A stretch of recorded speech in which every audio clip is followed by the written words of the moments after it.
This is episode 25 of the Michigan Real Estate Investor Network podcast, hashtag the network. We're coming to you live from the studios inside Michigan Investment Title. This episode is brought to you by Kris Natschke of Caliber Mortgage. Hey everybody, this is Paul Jones with the Young Guns podcast, along with the Michigan Real Estate Investor Network, built for young investors by young investors. Our goal is to elevate and educate young investors and entrepreneurs, giving them the knowledge and tools they need to succeed, showing them that no matter the age, anytime is the right time. I'm here with my co-host, Josiah. Willis, how you doing, man? How's it going? Yep. And I'm here with my amazing guest today. We just had an amazing conversation. Londo Herrera, how are you doing, man? Very good. Thank you guys for having me. I appreciate it. So it's awesome to have you here, man. Just glad. We were just talking the other day, just shooting back and forth and just hearing where you are in your journey, how young you are, and just like how you're just kind of pioneering your way. Really inspired me. So I'm really glad we got to get you on today. Yeah. And I definitely wanted to point out, so I started out wanting to be an investor, just like most people who are probably watching this show. Yep. YouTubing, how to get rich. What do I do? I find a bunch of real estate videos. And the first time I ever saw a real estate video, I was like 19. I was in the military. I knew I was getting out in a couple years. So I was looking like, what am I going to do after I get out of here? Yeah. And when I seen real estate, I was like, oh, I can't do that. Like, that's scary, you know? Yeah. And so I probably spent like the next 6 years reading books, watching other people on YouTube, following people, going to monthly meetings, weekly meetings. Mm-hmm. And, I ended up getting my real estate license just because I thought I had to do that before I could really go and see a seller face to face and convince them I knew what I was talking about. It almost feels like a rite of passage. Yeah. And so, ironically, like I started in, 2013, 14. I thought I was going to come home from the military with my $30,000 and buy a bunch of houses at the auction. Yeah. Right. Yeah, well, that already passed. I went to my first auction and they were going for 30, 40. Right. What used to probably go for 5 to 10, you know? Yeah. I had an investor who lived on, I'm from Pontiac, Michigan, and I had an investor who bought all the houses on my street. And all in with investment and at the auction, what it cost to buy the house and what he put into the house. $10,000 to $15,000 per house. That's crazy. Yeah, and the same houses are renting for $1,000 a month right now, and he still owns maybe 10 of them. And it's not like he invested a bunch into these, it just was the right timing. Right. But I did find that right now we're in such a hot market that what I started out wanting to do didn't really pan out for me. Like, I'm more retail. I'm an agent now. Yep. Right. But I haven't forgotten everything I learned, and I know that the market is a breathing thing, Right. It's going to come back down, and it's going to go back up.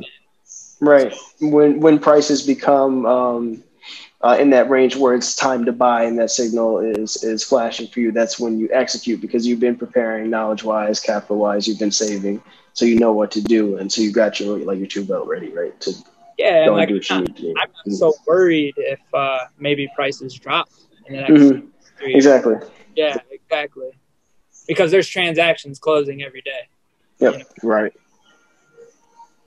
So you say this guy bought up all the houses on the block. Did you talk to him and end up getting to learn from him at all, or you just found out he bought the houses? He wasn't even really a real estate investor. He just had, the money at the time. So he wasn't running numbers and analyzing all this. Oh, really?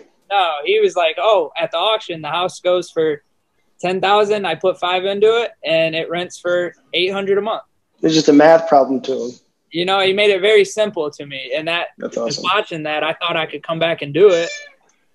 Things were a lot different when I came back from the service, but it just started me off, Right.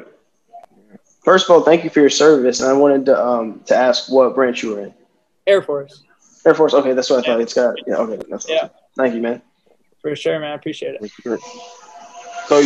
So the journey started when you came back from service.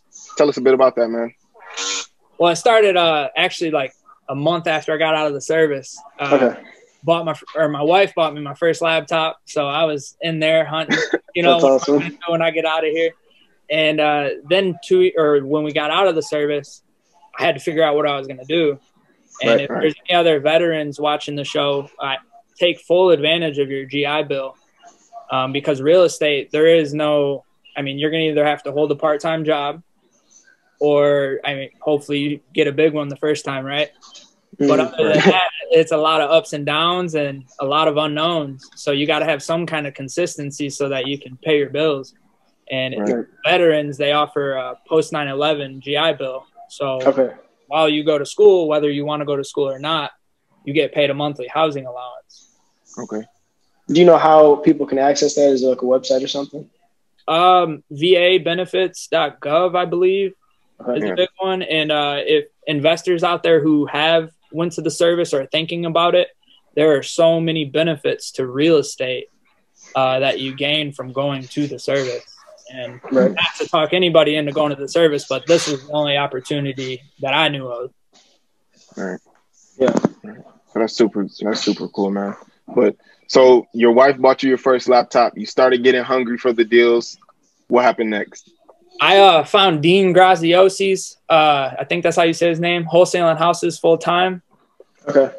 And I'm in the service, and I'm sending out mail campaigns and putting out bandit signs in Kansas. Awesome. Yeah, I don't know anybody. And I had a lot of free time on my hands, so that's how I started.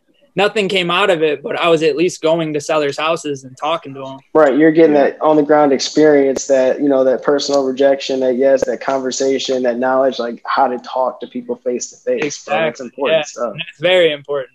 Mm-hmm. Yeah, man, I think so too. I think that's really one of the most undervalued things that people don't acknowledge when you're beginning into real estate. Yeah. Hold on. Yeah, I definitely think that, being able to speak with sellers is an undervalued thing and an underappreciated thing that people don't talk about with other new investors. Of course, everybody isn't going to be in the houses. Everybody isn't going to be dealing with, private sellers. But it's such an essential tool just to be able to talk to people and understand where people are coming from, that this is an emotional thing. Absolutely. Because it's such a high value sale for whoever it is. Whether you're the real estate agent, the buyer, the seller, there's thousands, tens of thousands, no matter, depending on how big the house is, hundreds of thousands of dollars on the line. You just never know. And I think that's why I was so scared, and like why I thought I couldn't do real estate, is because I'm like a 19-year-old kid. I've never bought a house. What do I know about buying a house or selling a house? So it's nice to go out there and just ask people questions about their houses. Every house you're going to learn something new, whether you buy it, sell it, or just do a walkthrough. You're going to learn about roofs and, the maintenance of the property. And you just need to be talking to people about real estate, like all of them. Right. Yeah. And that kind of is a good transition to one of the other questions we like to ask is, like, as a young person, how is that, whether positively or negatively, affected your journey in real estate? Like being younger, being 19, getting started, did you see people, was it harder? Did people want to teach you more? Was it like they didn't look at you seriously? How was that, like, kind of navigating it as a younger person? Just to, like, encourage others with it. No one took me serious at first. I mean, I've been talking my way off for like 10 years. But it's you kind of doing the things you're talking about is when people are start giving you credibility. And eventually, man, you keep doing and doing and talking. People are actually going to think you're some real estate guy. But you actually did become some real estate guy. Yeah. You didn't even see it happen, That's awesome. That's phenomenal, man. But yeah, as a young guy, I'm still 19. I know Josiah is still pretty young. Man, it's just really 19. Yeah. Yeah. Paul's a young kid. We didn't say that before we hopped on. Oh man. Well, yeah, I started back in high school. I started my senior year. I was 17 at the time when I got into it, when I first read Millionaire Real Estate Investor by Gary Keller. Yeah. Now I did my first deal at 18, and I've been full-time, man, almost 2 years now. Congratulations. So, yeah, it's about to be December, man. So you had a lot more courage than me. You just jumped right into it. Yeah, Paul's that guy, bro. Yeah, I remember sitting in the back of class. I remember not reading books that was given in English class, but bringing books to school to read, to ignore class. I'm not giving this advice to anybody watching this. I'm not giving this advice to anybody, but that's definitely the perspective I took. This is what's going to get me to where I want to be. Right. And I still pass with good grades, guys. So if anybody's worried about that, it didn't affect me at all. But still, I was just focused on real estate at a young age. And again, what you talked about just with having to talk to people, that was probably the weirdest thing. Me walking out of class to talk to sellers was probably the weirdest transition in life ever. Yeah. It's awesome. That's awesome, bro. Jojo, you kind of asked me like what I wish I would have done, or like I wish I would have started when I was 17, because the earlier you start, the more it's like when you buy a house, you're paying down your equity. Well, the day you open that book about real estate, it's the day you start paying down your equity. You start building that mental equity, right? You start building up that mental leverage. You know what I mean? It's like, it's crazy. Yeah. You don't realize how powerful it is to act, though. Like, because I was doing that research back in school. Like, I knew what it was, but like, I didn't ever act on it. It took me a lot longer to reach that same level of confidence that Paul was at, to go ahead and be like, yeah, I'm going to do this. You know what I mean? I was like, in that analysis process, I was very much afraid of my own potential, right? And so once I started acting, like actually like back to the wall, do it, no other questions asked, you start like exponentially doubling, tripling the opportunities you have and the people you meet and the stuff you learn. That's really cool. It's a big snowball. Yeah. Yeah. The perspective I took was just, I don't know, everybody's just kind of different in their own ways. But me personally, I just knew if I didn't act on it, I was going to lose interest, because that's just the person I am. It's like when I'm in it, I'm in full throttle, or I'm just going to stop caring. And you knew you wanted something good, right? Yeah. And, you know, just like when you meet a great person, you want to keep that person in your life forever. Yeah. Real estate was that person. I met real estate and I said, oh, yeah, I got to lock this down. I have to lock this down. So I knew the best way to get to it, actually, you know, as a wholesaler, especially, I was 17. I knew I wasn't about to buy a house. So wholesaling was right where my head was at. I knew the best way to get into it was to get into houses or get on the phone with people. And surprisingly, my very first deal literally was no face-to-face communication. It was with an out-of-state seller.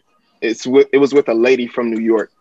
So it was all communication through the phone. And as a 18 at the time, 18-year-old kid, you don't typically have those communication skills. No. You're in your own head. You're on your phone. You're just focused on other things. But I'd be willing to ask a 17 or 18-year-old about escrow. You know, like, what's escrow? You wouldn't be able to ask or answer any of those kind of questions to someone as a 17-year-old. That's just amazing to me that you did that. Yeah, but again, it goes back to those simple things that you talked about, just going to those meetups as well. Yeah. Because I started out, you know, of course, online, just watching YouTube videos, getting that educational aspect of things. But like you said, you just have to get in front of those people who are potentially going to be willing to teach you, invest in you, whether it be with money, whether it's financially or just mentally. That's another thing. I guarantee you. Oh, continue. No, you're good. That's another thing that I was going to say Paul did really well was get himself around the right people early on. And so, like, you can, like you said, you can get all the knowledge that you want, but if you don't get yourself around people who are doing it and who have that wisdom, because there's a difference between knowledge and wisdom, right? When you have people who have wisdom because they've gone through the process, and Paul got himself around some people with good wisdom, they can literally guide him through step by step. And they saw he was young, they saw he was eager, they saw he wanted to do it. And so, like, if you have that drive, people are willing to help you like that. And there's some things you can't really teach people. Like, you can tell someone, go call and get on the phone with sellers, but he was probably, you were seeing how the calls went. So, and you see the payoff from those calls. You know, if you go and tell someone to go make a call, they're going to be like, you know, but you got to experience the payoff of it, you know, and how it could take some time to see anything come from that. Right. I mean, I'm an agent right now. And I mean, I've worked with sellers where it's taken a year from the time they reached out to me the first time to the time that they actually decided they wanted to do something. Yeah. And I'm sure at wholesaling, you have to stick with that relationship that whole time. You can't just, because then it shows them you're only there for one thing. You want something. You know? and I wrote this down, that what I wanted to talk today about was the most important thing I've seen in my real estate experience is building relationships. Definitely. And it's not just like, hey, what can I get from you? Can you teach me this? Goodbye. It's more like, I'm here if you ever need anything. You want to call me? You need me to run comps for you? Or, hey, I was thinking about you. I know you a while back you told me you were looking to invest. Well, here's the criteria you were looking for. I found one. Yeah. Just to let them know that, like, I'm keeping you on mind. So, like, I have your needs on mind. So when you're ready to execute, I'm ready to execute. And kind of just maintaining that relationship. Yeah, not just forming it. You're not in real estate because real estate's on fire right now. No, like, you are real estate. Like, that's what you do. You learn. You're an expert. Right. Yeah. So that's definitely a good segue into, well, you want to talk about it. I want to talk about it too, building those relationships. I want to hear about just how you've been able to go about building those relationships and how it's just been able to help you in your business as the years go by. So Facebook, social media, that's huge. I mean, joining those groups on those pages and seeing who the investors are who comment on those statuses with the advice. I mean, if you ever have a question, I've been in positions where I had questions. I just posted on those pages and you get all kinds of expert advice in there. You get some not so good advice too, but the experts are like, no, don't. Yeah. I used to stalk people on Facebook. Like, straight up, if I thought someone was doing big things in real estate, I would follow them. I would message them. I would ask them, where should I get started? And then not even just on the investor side, but when I became an agent, there were no other agents in the office, and they just sat me in there and they're like, all right, here's your phone, get to it. And, I had to walk around to see who's in the building, who I can. Right, full self-starter resources. Yeah, like, who can help me? I have so many questions. And so, I mean, any part of real estate is going to be like that, whether you're investing or you're becoming an agent. Like you're getting into commercial real estate, right? Yeah, that's once I go get my agency, I plan on focusing on commercial. Obviously start residential, but transition as I learn more. Yeah. I received an email from someone I met at one of the Renegade meetings. Really? And, and she's like, hey, I have this investor. I think you'd love to work with him. He's from Israel. And he wants to buy a commercial property, $1 million. And I'm like, I got him. I've never built a commercial property in my life. That's crazy, bro. I'm on my company website. I'm on Facebook. I'm searching everything I can about commercial real estate. And but it was just that happened. And I was so new to being an agent, and I knew it was an opportunity. So I wasn't going to say no, although I knew I wasn't in a position. Right. So I was going to go find somebody who would be who I would, split the commissions with, or honestly, I would have been willing to waive my side just to learn learn how to do it. Yeah, exactly. Yeah. So I think you got to be willing to give. Like, someone would be very happy to accept a commercial deal from you and teach you everything as long as you're willing to give that to them. Right. Instead, I could have just taken the commercial deal with my eyes closed and probably did bad. Potentially blew it. Potentially, yeah. So you just have to be willing to go out there and offer something to people in return for their knowledge and their wisdom. Yeah, that makes sense. So you started out doing that. You started out getting those relationships and building that. How has that helped you today? Yeah. So I started out wanting to be an investor. I went and got my license. Really enjoyed being an agent, and now in my agent position, I realize a lot of real estate agents do not know about real estate investing. Really? They learn, they learn how to close one transaction, and then they just keep closing those transactions. Real estate is very complex. Yeah. I mean, there's not just one sale you can go through, So I feel that now, and I think everybody out there, if you're a young gun and, you're trying to get into real estate, don't take for granted your job at Starbucks. Every person you're talking to at Starbucks is an opportunity for something down the road, or a day, or another repetition of learning how to talk to somebody, you know? So literally, like, real quick story. I met a girl when I was working at Starbucks who I later found out through my cousin who met with her. She runs a Remax brokerage up in Grand Blanc, right? Yep. She has a whole flipping business on the side and everything. So I just was on a call with her earlier. We talk all the time, But literally, she gave my cousin the opportunity because we met at Starbucks. I served her a bunch of times, developed that relationship. She was like, wait, I know your cousin. And then, so now we've all sat down. We're good friends. Like it's great. Literally, don't take for granted your job at Starbucks. You said perfect. Yeah. And then if you think about like, I don't know, some agents, man, I don't know where they come from, but like, hello, hello. They're talking to a client. Hello. Yeah. No, like you got to have service. You got to have customer service. You need to take everything you've learned throughout your journey. And that's another thing is like, whether you're creating a real estate business or you're creating an investment business, you have to brand yourself in some way to where the experience, like, you know what you're going to get. And I think that's how you stand out. And then in your relationships, people will view you as that brand as well. Yeah.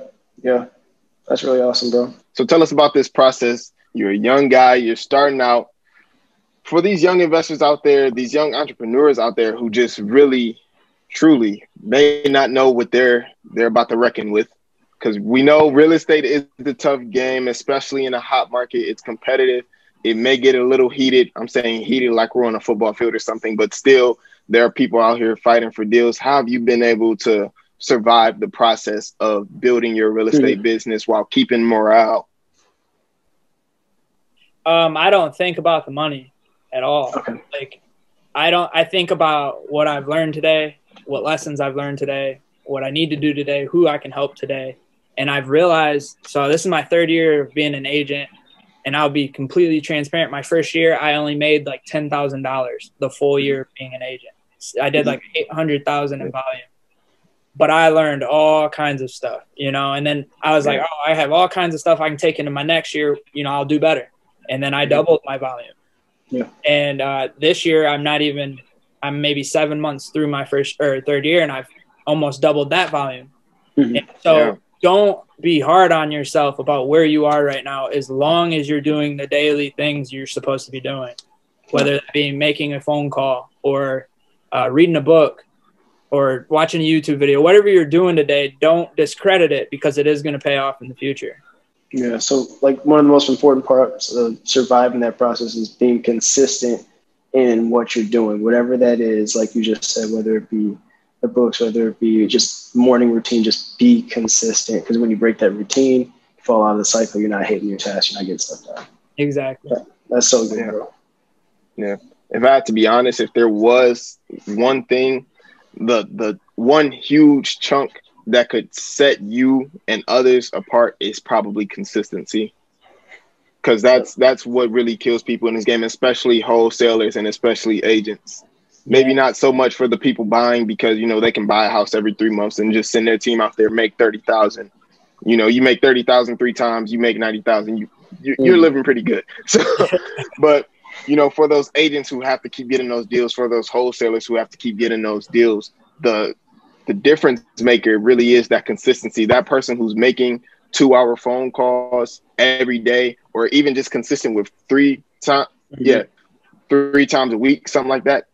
It's just a difference, because there could be someone who's making a few phone calls a week in general and isn't getting much traction, but they're sitting there saying, I have this big list, I have all this knowledge, but nothing's happening. I have so much ambition to go talk to sellers and all of that, but nothing's happening. Why am I not sitting in front of sellers right now?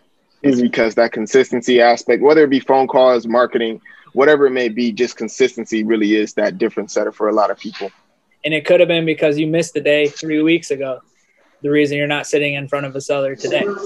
Exactly. So you just have to try to go out every day and just hope that you just have to talk to somebody. All right. So I guess kind of as we get towards the end here, we don't want to take up too much more of your time.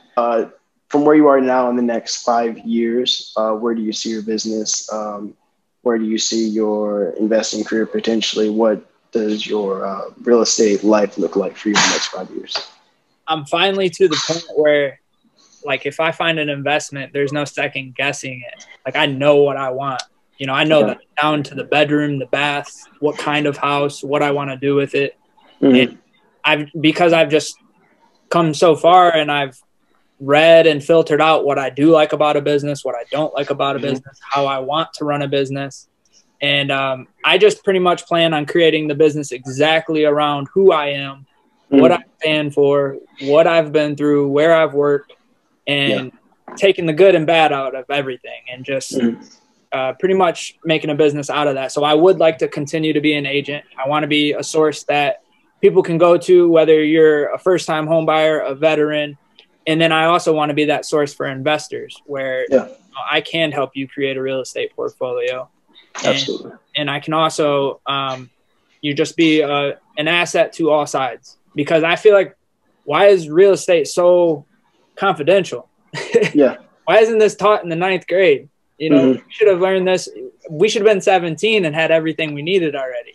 Should be an elective in school, like real estate 101. You know what I almost feel like a core class, like or a core class. Honestly, I really feel that, and that in psychology. Yeah, exactly. But just everyone out there, know that every one of you can be in real estate. You should be in real estate. I think that it's the safest investment. Have you guys ever read Richest Man in Babylon? Oh man, my favorite. Is one of my favorites for sure. I love it. How simple does it make everything? Like, so simple. Yeah. That was probably like the third financial book I read. Yeah, had to be. I love that book to the fullest. It just made saving money and just the perspective of money and how you can utilize it. It just made me so clear on what I wanted and why I wanted money. You said it perfectly, man. That's exactly what it did for me. And it quit making me chase all these ideas that are, oh, this will get me rich or this will get me rich. No, like, I'm just going to learn. I'm going to keep building myself up, turn myself into an asset, and it'll come with. And that's what I think real estate will do for younger people our age. If they start learning this earlier, you don't have to be some big real estate investor. You buy a house every 3 years. Or you buy a house every 5 years. Maybe make it your primary. Turn it into a rental. Get 2 years of rental income. Now you can go buy another one. Or just, you don't have to do it so fast. And if you think about like creating a retirement, like say you worked at GM, you're putting into a retirement account. All right, we don't have that anymore. We're working at Starbucks, or we're working here, and we're just stacking away a little bit at a time. All right, there's our down payment. Let's buy another one. Transition it to a rental. Now you have 10 rentals, and 40 years, you sell 5 of them. Maybe they're all paid off, but in 40 years, you sell 5 of them, pay off the other 5. You probably have $5,000 a month of income. Keep it that simple. Right. You know, like, don't try to rush to become rich right now. You know, this can be a long-term, like, money trees. And even for those who are still working, but a little further along, not quite retirement, but have a little bit more in their 401k, they can even leverage the money in the 401k to buy property while it's still in that 401k, and then have it released later on. A self-directed IRA. A self-directed IRA. I love IRAs. Yeah. And so there's all kinds of ways to purchase real estate, even if you don't have direct access to the cash itself. And then after you run out of all your funding options, you're like, oh, let me see who else I can find who has an IRA. You Absolutely. know, man. I'm literally been reading 3 books about self-directed IRAs. Yes, and just I have one for you. You got one for me? All right, great. Then I've also been reading a book on being a private money lender. I don't plan on being a private money lender myself, but one thing that I will say for those people getting into real estate, learn the lingo and vernacular of the people you're trying to entice. So when you go talk to private sellers, you talk more humbly. You speak modern language, but when you're going to talk to your private lender, when you're trying to get $200,000 to do your next couple of deals, you use the vernacular that they use. And that's why I read those books. That's why I try to learn both sides of it so I can help them the best way that I can. That's like why Eric Thomas said he got a PhD. You know what I mean? He was like, speak the language. Yeah, he's like, I just needed to speak the language. Yeah. Absolutely. That's what learning any expertise in anything is, just learning how to speak that language of that particular expertise, learning those definitions of those words and how to act on them and how to change those variables. Like, that's all it is. And then the people around you are going to understand you as that, whatever that course is. Exactly. Yeah. So I definitely want to touch on you actually just spoke about it. You spoke about how different ways someone could get into real estate investing. They could keep their job and buy a house every 3 years. You could start big. You could run your wholesale business, but just creating a business that suits the entrepreneur. I know you guys both feel passionately about this, that everything obviously isn't for everybody. Yeah, absolutely. Like JoJo, you like commercial. Me personally, I was in the military, so I can relate with veterans. I know the benefits they have to them, and I can I know their core values too. So my real estate business, I just started about a year ago, is Own My Real Estate. I got it from Instagram. I didn't even think of a big name. It just was my Instagram name. And then I was like, you know what? I'm going to take the values from the Air Force, integrity, service, and excellence, and I'm going to put it in my real estate business. And I'm also going to take the processes from the military. So when you go in the Air Force, you got a big KC-135. It's an airplane. Just like you as a 17-year-old scared to go talk about real estate, can you imagine an 18-year-old working on an airplane that we all want to fly in? So what the military did, because they know that, and it's a high turnover rate. I mean, you're only in the service for 4 years. You have to learn how to work on a plane in 4 years, or really in a year. So they break it down into such small pieces. You know, you have a lot of systems and processes, and then you have AFIs, which are Air Force instruction. Have an Oh My manual. So that's how I want to move my business moving forward, and I want to do it in the investing side of things. So maybe I have a property management company down the road. It's something I think about. But property management sucks if you're managing one property. But if you break it down into smaller pieces and you're making sure that you're following your leases and you're following the way you run your business with integrity, service, and excellence, everything should go the same. You know, the results should be the same. The experience for your clients should be the same. And I like that, same thing with my investing. Like, I only own 2 houses. I'm not a big time investor. But by the time I'm 40, I would like to own 10 of the same houses. And I like 3-bed, 2-bath ranches with a 2-car garage fenced in. And the reason I like that is because I was able to work as a leasing agent in Waterford. I've worked with people trying to rent a house in Waterford who have pets, who are looking for a house with 2-car garage and 3 bedrooms. You're not getting one. You're going to pay top dollar. So now I'm like, on the other side of that, I need to go find these houses and I need to buy them. And if it's only 10 of them in my lifetime, I'm going to be okay with that number. Absolutely. And that's why it's important to have that goal, so you know what you're set on, so there's nothing else to distract you. Like, I'm not looking at this 4 unit over here. I'm not looking at this, you know what I mean, 3,000 square. Like, there's no need. There's a specific criteria that I've set that works, and this is what I want to hit, and that's what I'm going to go for. So it makes it very clear for you. Now your direct mail campaigns are going to be looking for absentee owners with 3-bed, 2-bath ranches in Oakland County or Waterford, Michigan. You just really specialize in what you want to do, and you can do what you like to do. There's so many things in real estate that you can choose from. Definitely. That's really awesome. I wanted to ask you, like, how do you like wholesaling at this, like, the way the market is right now? Oh, it's easy to sell properties for sure because there's no deals. Nobody can find deals. So right when you get them, they're gone. And if it's not selling, it's a bad deal. So for me personally, right when they come in, it's pretty easy to get them gone. I probably only had your number. I probably only had issues with one property. And it took about maybe a month and a half. And we got real scared. We got shaky on that deal. We were like, oh my gosh, if this doesn't, and then like we were like, all right, we're gonna do one last push, and if it's not going after this, we're done. So we pushed it out one last time at full asking price, and we were able to get full asking price. So we were like, hey, that's amazing. So it happened. Well, how do you feel about the market? If you don't mind me asking, like, how do you feel about the way things are going?